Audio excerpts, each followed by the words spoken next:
नमस्कार, मेरा नाम एक पावर प्लांट में काम करता हूँ। जब भी मैं दिल्ली के तनावपूर्ण वातावरण से मुक्ति चाहता हूँ, मैं अपने गुरुदेव श्री भक्तिवेदांत नारायण गोस्वामी महाराज जी के साथ ब्रजमंडल परिक्रमा पर आता हूँ। राधा कृष्ण बोलो रे सबा। राधा कृष्ण बोलो रे सबा। राधा कृष्ण बोलो रे सबा। महाराज, गोवर्धन परिक्रमा का मतलब तथा उद्देश्य क्या है? हम लोग केवल गोवर्धन में ही नहीं, ब्रजमंडल में जहाँ भी परिक्रमा करते हैं, इसके बहुत से उद्देश्य हैं और हमने लिखवाया है आपको कि पहला उद्देश्य है कि हमारे प्राचीन ग्रंथों में ऐसा लिखा है कि नारद जी ने कृष्ण से वर मांगा था कि हमारी जितनी भी लीलाएं हैं, विशेष करके रास लीला इत्यादि हैं, गोवर्धन का उठाना है और जितनी भी लीलाएं हैं वो बड़ी शक्तिशाली होती हैं। तो जैसे कृष्ण सब शक्तिशाली हैं, उनकी लीलाओं का सुनना भी बड़ा भारी शक्तिशाली है और उनकी लीला स्थली जहाँ है, जाने से वो लीला शक्ति ऐसी करते हैं कि उस धाम से वो शक्ति आकर के उसको वही चीज़ दिलाता है जो कृष्ण दे सकते हैं। सहज ही में कृष्ण प्रेम, गोपी प्रेम हो सकता है। पहला तो उद्देश्य ये। दूसरी बात, हम लोगों के बहुत से अनर्थ हैं, शरीर में, देहात में, ये सब दूर जाता है। यात्राओं में सहन शक्ति की ज़रूरत होती है, बहुत कष्ट होता है, इसलिए उसमें सहन शक्ति की भी कुछ आवश्यकता होती है, इसलिए वहाँ पर सहन शक्ति, गर्मी, सर्दी, वर्षा, ये सब कुछ उसमें सहना पड़ता है।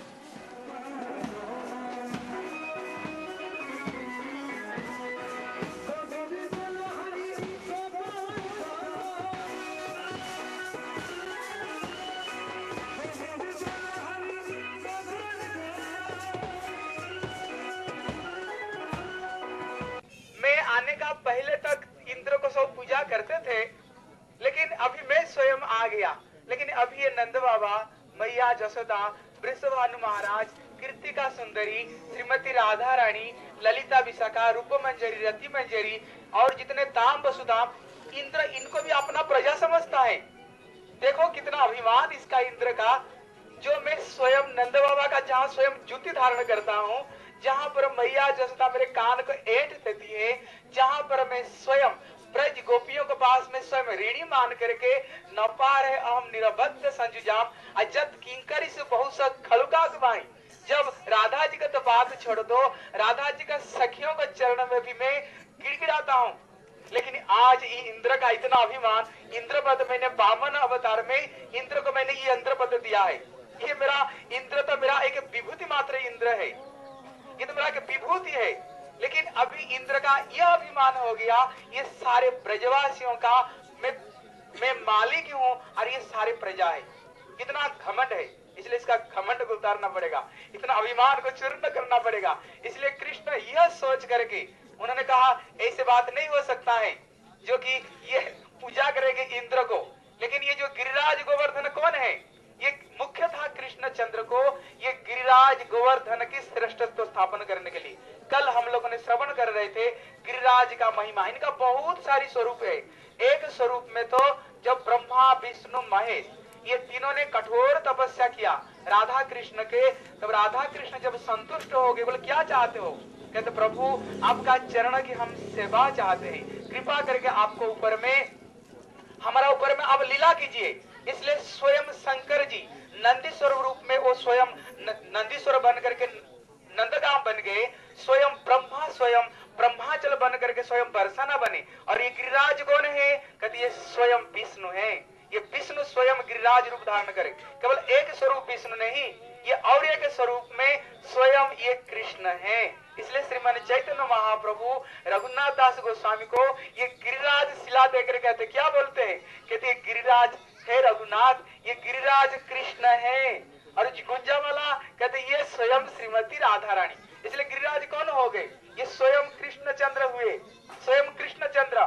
और तीसरे स्वरूप में ये हरिदास वर्ज्य है। कल आप लोगों ने श्रवण कर रहे थे, कितना श्रेष्ठ भक्त है। इतना नहीं, ये हरिदासी भी है, महाराज ने बताए। इसलिए अभी कृष्ण चंद्र को ये गिरिराज गोवर्धन की महिमा को स्थापन करनी है। ये गिरिराज है क्या चीज, देखो, जिनको स्वयं मैं स्वयं पूजता हूँ। और ये गिरिराज क्या है, सर्व अभीष्ट प्रदाता, सारे इच्छा पूरी करने वाले ये गिरिराज गोवर्धन है। इसलिए जिस समय कृष्ण सभी ब्रजवासियों को ऐसे उन्होंने जुक्ति तर्क और ऐसे बताए, सारे ब्रजवासियों का दिमाग घूम गया और सारे को सारे ये गिरिराज गोवर्धन की उन लोगों ने पूजा की। स्वयं एक स्वरूप में कृष्ण स्वयं खड़े हुए और दूसरे स्वरूप में कृष्ण स्वयं गिरिराज का स्वयं रूप धारण किए। ब्रजवासियों ने कहा, कन्हैया लाला, ये तो गिरिराज देखने में तेरे जैसे है, तू थोड़ा नाटा सा छोटा सा और ये गिरिराज तो एक विशाल है, केवल इतना ही फर्क है, लेकिन तो देखने में तेरे जैसे। क्योंकि जिस समय कृष्ण उनको आचमन दे करके और उन्होंने इदम महाप्रसादम श्री गिरिराजाय नमः बोल करके जब गिरिराज महाराज को अर्पण किए, सभी ब्रजवासियों ने देखा विशाल स्वरूप गिरिराज धारण किया, विशाल रूप धारण करके। और जो कुछ यहाँ पर 365 गांव के भोग प्रसाद लाए थे, लड्डू कचौड़ी पूरी और बतासा तरह तरह का, इतने में हमारे गिरिराज गोवर्धन हाथ पसार करके जितने दिया था सब हाथ पसार करके गिरिराज सब कुछ ग्रहण करने लगे। और मिनट में जितना दिया था सबके सब गिरिराज गोवर्धन ग्रहण कर लिया। और लास्ट में बोले, आनो रे आनो रे आनो रे आनो रे, और लाओ। ब्रजवासियों ने कहा, प्रभु आपको हम इतना ही से आप तृप्त रहिए। लास्ट में तुलसी दल जब प्रदान किया, भगवान गिरिराज गोवर्धन तुलसी दल को लेकर के तृप्त हो गए। इसलिए ये गांव का नाम पड़ गया आनोर ग्राम है। इसका नाम शंकर कुंड है। जिस समय राधा कृष्ण हमारे आनंद वृंदावन चंपू में कभी कर्णपुर वर्णना किया, जिस समय राधा कुंड में राधा और कृष्ण गोपियों के साथ में होली खेल रहे थे, और होली खेलते खेलते वहां पर यहाँ पर मधुमंगल और ललिता में लड़ाई हो गई। क्या लड़ाई हुई, ललिता बोल रही है मेरे राधा रानी राग रागिणी में सर्वश्रेष्ठ है। मधुमंगल बोले, राधा रानी क्या जानती है, हमारा कन्हैया राग रागिणी में श्रेष्ठ है। कहते परीक्षा हो। इतने में श्याम सुंदर कृष्णचंद्र उन्होंने ऐसे राग गाए जिस राग को सुन करके कहते स्वयं थापर जंगम द्रवभूत होने लगे। वृक्ष से, पेड़ पौधा से, लता बताओं से मधु झरने लग गया। इतने में मधुमंगल तो ताली बजाने लग गया, मेरे कृष्ण जीत गए। इतने में राधा रानी जब राग गाई, राग गाने पर कहते जो स्थावर है, जहां पर्वत था द्रवीभूत होकर पहाड़ी बन गया, और जहां पर समतल था वो वहां पर पर्वत बन गया। राधा रानी जब राग गाई, इतने में ललिता भी सका ताली बजाए। अभी दोनों में अभी ललिता बोल रहे मेरे राधा जी जीत गई, और उस मधुमंगल बोल रहे कृष्ण जीत गए। ऐसे करते करते इतने में शंखचूड़ जत्ते वहीं पर आया, आ करके गोपियों को एक तरफ में भगाते हुए ले जा रहा था। लेने पर यहीं पर जब उनको खदेड़ते हुए कृष्ण लाए, बलदेव प्रभु को रख करके यहीं पर श्री शंकर ये शंखचूड़ दत्त को एक तमाचा मारे, एक तमाचा से वाह जय सियाराम कर दिए, और उसको सिर पर जो समंत का मणि था वो मणि को उन्होंने ग्रहण कर लिया। ग्रहण करके अभी जो महाराज बता रहे थे उन्होंने दिया बलदेव प्रभु, फिर बलदेव प्रभु ने फिर दिया हमारे कुंदलता को। ऐसे करते करते श्रीमती राधा रानी को पास में ये फिर स्यमंतक मणि जाता है, और यही स्यमंतक मणि राधा रानी जब कृष्ण विरह में जमुना में प्रवेश की,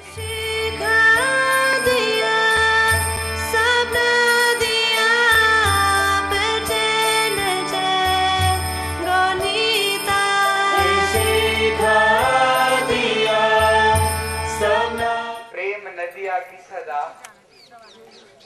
उल्टी बहे धार, कौन पावे या को पार।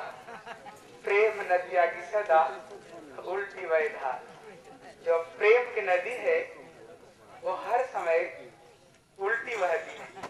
आप ब्रज में आकर के देखोगे संपूर्ण जो स्वयं परात्पर तत्व है, जो ईश्वर परम कृष्ण सच्चिदानंद विग्रह अनादिरादि गोविंद सर्व कारण कारण, जो एतेजांस कला पुंस कृष्णस्तु भगवान स्वयं रामादि मूर्ति सुकला नियमेन तिष्ठ।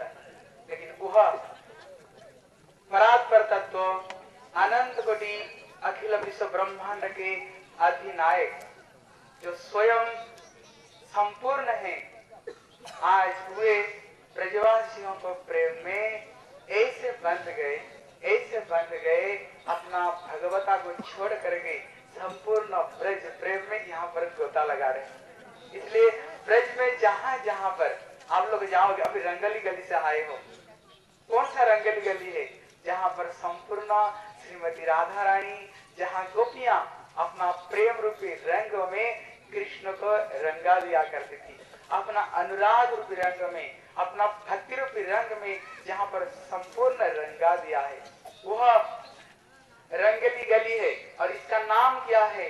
गौहर वन है। गौहर वन मतलब क्या है?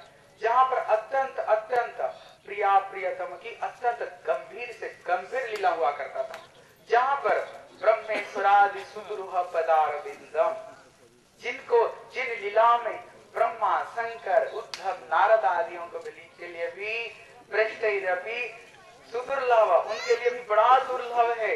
इसलिए वह ये गौहर वन, और गौहर वन का अंतर्गत इसका नाम क्या है? बरसाना। बरसाना मतलब क्या? जहाँ पर संपूर्ण राधा रानी प्रेम की, गोपी प्रेम की संपूर्ण जहाँ पर बारिश हुआ करती है, जहाँ पर जिस राधा प्रेम और गोपी प्रेम रूपी बारिशों में जो संपूर्ण जहाँ पर कृष्ण जहाँ पर स्नान करते रहते हैं, जहाँ पर संपूर्ण वो गोता लगाते रहते हैं, जहाँ पर श्याम सुंदर। इसलिए उसका ये एक सांकीरी खोर है। सांकीरी खोर मतलब क्या है? सांकीरी मतलब होता है संकीर्ण, पतली। खोर मतलब होता है रास्ता। इसलिए प्रेम की रास्ता अति सांकीरी, जहाँ दो न समाये। इसलिए जो प्रेम की रास्ता है वो रास्ता बहुत संकीर्ण रास्ता, बहुत पतली रास्ता है। इसलिए यहाँ पर भी ऐसे रास्ता है जहाँ पर केवल एक को छोड़ करके जहाँ पर दो नहीं जा सकते। मतलब भगवान को प्राप्त करना तो सर्वधर्मान परित्यज्य माम एकम शरणं व्रज, संपूर्ण छोड़ करके मन मना भव मद भक्त भव माम जाजी माम नमस्कुरु। जब तक हम लोग संपूर्ण उनको चरण में ये मन को एकदम मत मना नहीं कर देते हैं, संपूर्ण उनको चरण में समर्पित नहीं हो जाते हैं, वह प्रेम की रास्ता में चलना कठिन। इसलिए देखो उधर का जो पर्वत का रंग है, राधा रानी जैसे गोरी है, ऐसे ही ये पर्वत का रंग गोरी है। और कृष्ण जैसे काले हैं, ये रंग का इधर का रंग भी वैसे काले हैं। और उसको बीच में जो रास्ता है ये सांकृतिक, मतलब राधा कृष्ण का जो प्रेम की जो रास्ता है बहुत पतली रास्ता है, बहुत पतली रास्ता है। वहाँ पर दो नहीं समाये, केवल एक ही समा सकता है। इसलिए एक समय श्री श्याम सुंदर अपना सखा को साथ में यहीं पर गया चराने के लिए आए। कृष्ण के जब विशेष कोई लीला करना होता है, घर से कलवा नहीं लाते। सखाओं ने मधुमंगल काम वसुदाम श्री राम ने कहा, कन्हैया आज तो पेट में चूहे कूद रहे हैं, कुछ तो व्यवस्था कर दे, बड़े भूख लग रहे हैं, कुछ तो व्यवस्था कर। कन्हैया ने कहा, भाई चिंता क्यों कर रहे, आ जाओ मेरे साथ में। कृष्ण आकर के यहीं पर खड़े हो गए और एक गोपी अपना सिर पर दूध दही मक्खन को भर करके अपना सिर गोबर में मटकी में भर करके आ रही थी। इतने में श्याम सुंदर ने पहाड़ के ऊपर में चढ़ गए, चढ़ करके एक पत्थर उठा करके दे मारते ही बांस मटकी फूट गई और वो गोपी दूध दही से स्नान कर ली। गोपी तो एक है, सखा तो बहुत है, चारी तरफ में दाम बसता मधुमंगल उनको घेर लिया, घेर करके उनसे सब लूट पाट कर खा लिया। बेचारी बड़ी शर्मा गई, दुखी हो गई। जा करके उनको जो मंत्री है, जो प्रधानमंत्री श्रीमती राधा रानी, उनको पास में शिकायत की, देखो मेरे नंद जो के लाला अलबेला मेरी मटकी में मार गयो ढेला। क्या देखो राधा जी आज नंद जो के लाला अलबेला, कहते कैसे है? कहते अलबेला सा रूप है। अलबेला मतलब जिनके बराबर सुंदर जहाँ कहीं नहीं है। इसलिए हम लोग नवल कुंड भी गए थे और भूषणांग में जिनका रूप दर्शन करने के लिए कृष्ण भी अपना रूप देख करके पागल बन जाते हैं, राधा रानी जिसको रूप को देखकर दीवानी बन जाती है। कहते क्या अलबेला सा रूप, क्या सुंदर रूप है वो श्याम सुंदर। कहते क्या क्या, मेरे मटकी में मार गए ढेला, मेरे मटकी में ढेला मार गए। मटकी क्या है? प्रेम रूपी मटकी है। मतलब हृदय में ढेला मतलब अपना आंखों की जो तिरछी नजर है, उनको जो टेढ़ी नजर है, वो नजर की जो एक बाण मारे तो मेरे हृदय रूपी ढेला में ऐसे चुभ गया, वो तीर नहीं निकल रही। तात्पर्य यही है। इसलिए मेरे ढेला में आज मटकी मार, पत्थर मार के फोड़ दिया, दूध दही मक्खन को खा लिया। ललिता राधा ने दिशा ने कहा किया हमारा सखी के ऊपर में ऐसे अत्याचार, ठीक है कल हम उनको दिखा देंगे, मजा चखा देंगे। देखो आज खाए ना, उनको मुंह में जरूर उसका लालच लोभ लग गया होगा, फिर दोबारा कल आएंगे। एक काम करो तुम फिर कल ऐसे दूध दही मक्खन भर करके तुम जाओ। पहले से हम लोग जा करके यहाँ पर कुंज में हम लोग छुपे रहेंगे। अगर दोबारा ऐसे किया ना, तुम अपना हुइसल मारना, फिर देखना हम क्या करते हैं, कैसे मजा दिखाते हैं। इसलिए फिर उनको मुंह में लग गया है मक्खन, वो तो मक्खन चोरी है। इसलिए यहाँ पर श्याम सुंदर पुनः दूसरे दिन अपना सखा को ग्वाल को लेकर के आए और यहाँ पर कुंज में कृष्ण गया चराने के लिए आए। पहले से सखियां ललिता, विशाखा, चंपक, करोड़ों गोपियां हैं, पहले से आकर के कुंज में पहले छुप गई और वो गोपी को बोले जाओ तुम दूध दही मक्खन लेकर जाओ, और उनको मुंह में लगा हुआ मक्खन है। जब दूसरे दिन फिर कृष्ण अपना ग्वाल के साथ में आए, इतने में वो गोपी हुइसली मारी तो जैसे पुलिस आते हैं, चारी तरफ से एकदम घेर गए, उनके चारी तरफ में लाख करोड़ गोपियां चारी तरफ में घेर लिया। किसी सखा को चोटी को पेड़ में बांध दिया, किसको हाथ को बांध दिया, किसको गुलचा मारे। कृष्ण को तो सखाओं ने कहा देखो हमको कुछ पता नहीं, हमारा लीडर तो कृष्ण है, ये कृष्ण ने हमको जैसे बताया हमने क्या क्या। कहते यही लीडर, कहते यही लीडर है। बस कृष्ण को यहीं पर पकड़े, कोई अपना चुनरी उतारी, किसी ने लहंगा, किसी ने अलंकार उतार करके श्याम सुंदर को पूरा यहीं पर उन्होंने गोपी बना दिया। और गोपी बना करके उनको सिर के ऊपर में 3-4 मटकी धरे और एक गोपी पहाड़ के ऊपर में उठ करके मारी ढेला मारी तो बस मटकी फूट गई। कृष्ण श्याम सुंदर दूध दही में पूरा उन्होंने स्नान कर दिया। कृष्ण को तो आंखों से आंसू निकल आया, कृष्ण रोने लगे कि थे गोपियां, ब्रज गोपियां, मैं आइंदा में भविष्य में कभी मैंने ऐसे नहीं करूंगा, मेरे को छोड़ दो, मैं कान पकड़ता हूँ। इसलिए यही पर गोपियों ने श्री श्याम सुंदर को, वो परम ब्रह्म तत्व को यहीं पर अपना प्रेम रूपी दूध दही से, प्रेम से यहीं पर उन्होंने स्नान करा दिया था। ये जो पर्वत है ये ब्रह्मांचल पर्वत है, लेकिन यहाँ पर भगवान की रासलीला हुआ करती है। रासलीला होने पर उधर सिंहासन पर श्रीमती राधा रानी को बैठाते हैं और इधर जो मंदिर है यहाँ पर श्याम सुंदर को बैठाते हैं। और वो जो दान की जो लीलाएं हैं, दान की जितने हमारे चंद्र सखी इन लोगों ने जितना सब रास दान की जो लोग जिन्होंने सब भजन गाए, सब यहीं पर बड़ी सुंदर यहाँ पर वो लीला अभी भी होता है। आज हम लोग ये सांकरी खोर में हम लोग आए, ये गह्वर वन में आए, इसलिए यहाँ पर श्रीमती राधा रानी से प्रार्थना करेंगे, ब्रज गोपियों से, गुरु वर्गों से प्रार्थना करेंगे, वो लोग आशीर्वाद करे। जैसे ब्रज गोपियों ने अपना दूध दही प्रेम में श्याम सुंदर के स्नान करा दिया, उसी तरह कब हमारा ऐसे सौभाग्य आएगा जहाँ पर श्याम सुंदर भी अपना परम ब्रह्मता को भूल करके संपूर्ण ब्रज प्रेम में, ब्रज गोपियों के प्रेम में जब संपूर्ण सरावर हो जाएगी। बोला श्री साकरी खोर की राधा कृष्ण बोलो रे सबा। राधा कृष्ण एक और उद्देश्य है, ब्रज में बहुत से जगह लुप्त हो रहे हैं, कृष्ण की लीला स्थलियाँ लुप्त हो रही हैं। हम चाहते हैं कि जहाँ जहाँ जाएं लोगों में प्रेरणा दें, विदेशी और देशी लोगों में, कि उन स्थलियों का विकास पुनः हो। जैसे गोवर्धन में ब्रह्मकुंड, भांडीर वन में वो भांडीर भट्ट और नंदगांव में कदम्ब कियारी और कदम्ब टेर ये सब लुप्त होने जा रहे थे। कदम्ब के बड़े बड़े वृक्ष थे, वो सब खत्म हो गए। पीलू के वृक्ष थे, तमाल के वृक्ष थे, ये सब खत्म हो रहे हैं। मैं चाहता हूं कि उनका विकास हो करके फिर वहाँ पर ये चीज़ें हों। कुंड जो नष्ट हो रहे हैं उनको फिर से खुदवा करके और फिर से उनको ठीक कराएं। तो हमने इसके लिए जगह जगह में इसके लिए व्यवस्था की है। और सुरभि कुंड है, सुरभि कुंड है, और वहाँ पर नंदगांव में बरसाना में भानु कुंड है, कृतिका कुंड है, ये सब लुप्त होने जा रहे हैं। पानी बहुत गंदा रहता है, इन सब का फिर से विकास कराएं जिससे पानी गंदा ना रहे, और जो जिनकी मिट्टी से भर गए हैं उनको फिर से बनाएं। कदम्ब खंडी इत्यादि जहाँ पर वन थे, भांडीर कदम्ब के वृक्ष थे, जहाँ पर कृष्ण ने गोपियों को और सखाओं को बुला करके गोचारणी इत्यादि करा, वो सब लीलें ही अंतर ध्यान हो रही हैं, उनको फिर से हम विकास करें।